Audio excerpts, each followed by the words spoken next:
이 사건 당일 군인의 행적이 조금 묘해요. 미스터리하달까? 한번 들어보세요. 저녁 7시경 휴가를 나온 군인은 친구들과 술을 마셨습니다.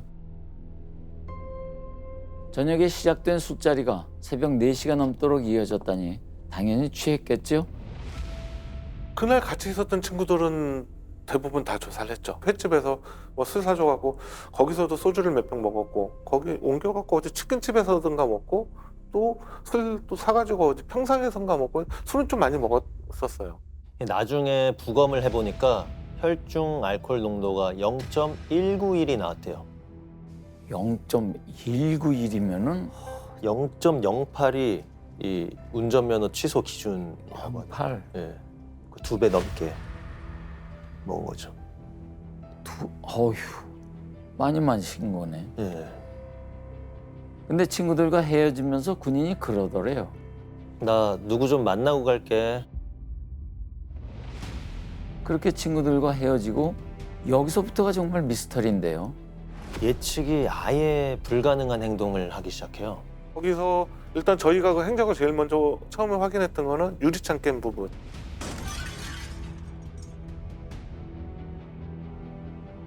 어느 집엔가 가서 빌라 그 유리창을 깨면서 손을 다쳤어요.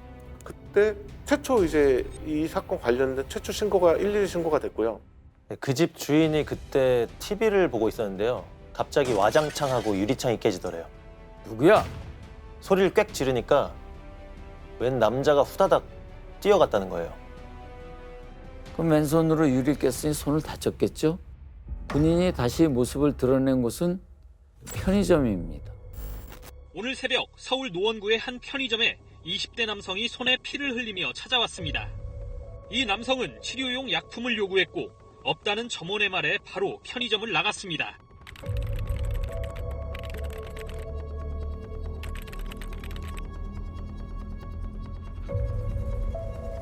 근데 반창고가 없어서 못 샀답니다. 편의점을 나온 군인이 또 한 가정집 문을 거칠게 두드립니다. 이 집이 양석주 씨 바로 맞은편 빌라였는데요. 아니 이 시간에 왜 남의 집 문을 두드려요? 아, 저 괴한 아니에요. 반창고 좀 주세요. 뭐 이런 정신 나간 사람이 다 있어. 없어요 반창고? 또 없다니까 또 그냥 가더래요. 근데 군인은 지치질 않습니다. 이번엔 같은 건물 3층으로 올라가요. 그리고 여기서 또 이상한 행동을 합니다. 그분 진술로는 그 사모님이 새벽 기도 가면서 나가다가 문을 열어놓고 나갔는데 거실 쪽에서 뭐 부스럭대는 소리가 나와서 나가보니까 이상한 젊은 사람이 거실에 서 있고 보니까 손에서 피를 흘리고 무슨 일이냐 여기 어떻게 들어왔나 물어보다가 아무래도 그 피가 나고 상처가 있는 것 같아서 누구한테 무슨 일을 당해갖고 피해온 걸로 생각을 했다는 거예요. 피해서 여기 숨으려고. 그래서 우리 집 옥상이 있으니까 옥상 가서 좀 숨어 있어라 라고 했는데 올라가다가 말고 다시 내려가는 발자국 소리가 들리더래요. 그렇게 이 집 저 집을 들락거리다가 마지막으로 들어간 집이 바로 석주 씨네 집이었던 겁니다.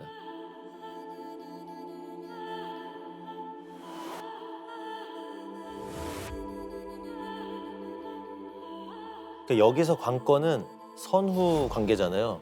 비명 소리를 듣고 들어갔느냐, 군인이 들어간 후에 비명 소리가 났느냐, 뭐가 먼저냐에 따라 사건이 완전 달라지니까요.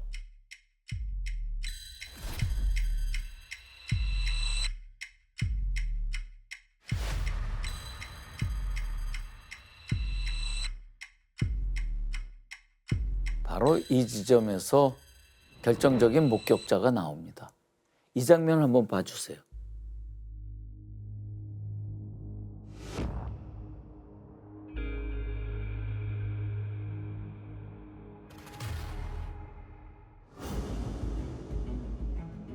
바로 이분이에요. 군인이 석주 시내로 들어가는 모습을 계속 지켜보고 있는 이 남자.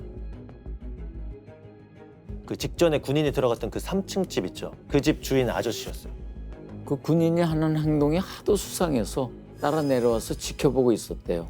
그러니까 사건의 전후 맥락을 가장 잘 알고 있는 인물이죠. 이분이 뭐라고 얘기했느냐 들어보시죠.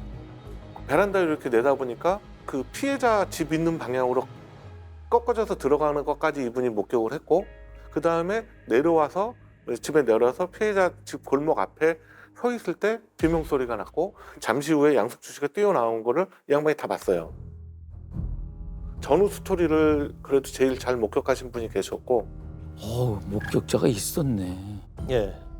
더 결정적인 증거가 나왔는데요.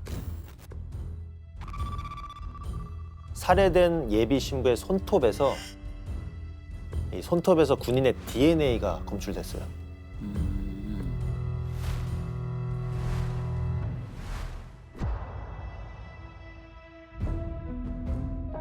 만약에 석주 씨가 예비 신부를 살해한 후에 군인이 들어왔다면 그러면은 여자분과 군인이 접촉할 일이 있을까요? 없겠죠. 예. 손톱에서 DNA가 나올 수가 없는 거죠. 자, 이렇게 해서 양석주 씨는 결혼을 약속한 여자친구를 죽인 살인자, 그런 오명을 벗게 됩니다.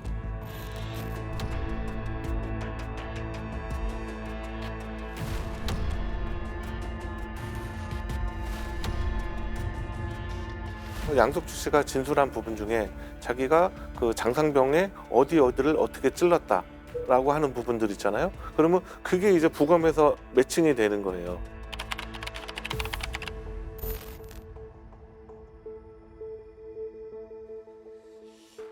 어떻게 저런 피해자가 있을까? 저렇게 날벼락이 있을까?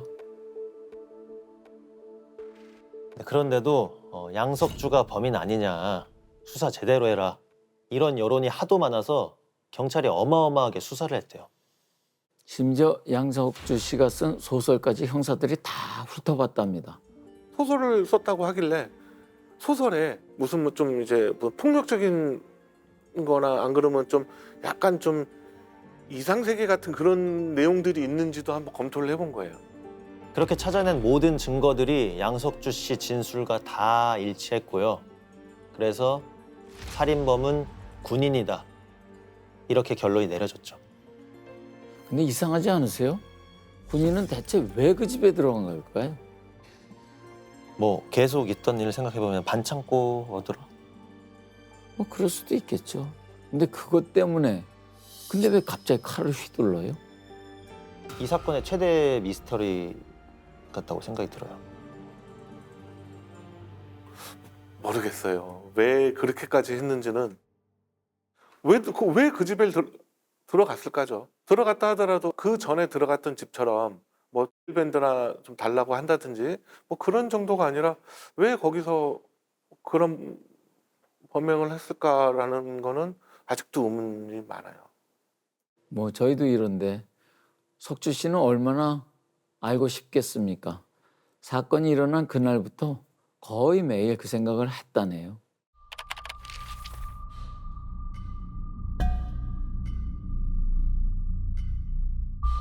병원 응급실을 가는 와중에 제가 팀장한테 이렇게 얘기를 해요. 저 새끼 저거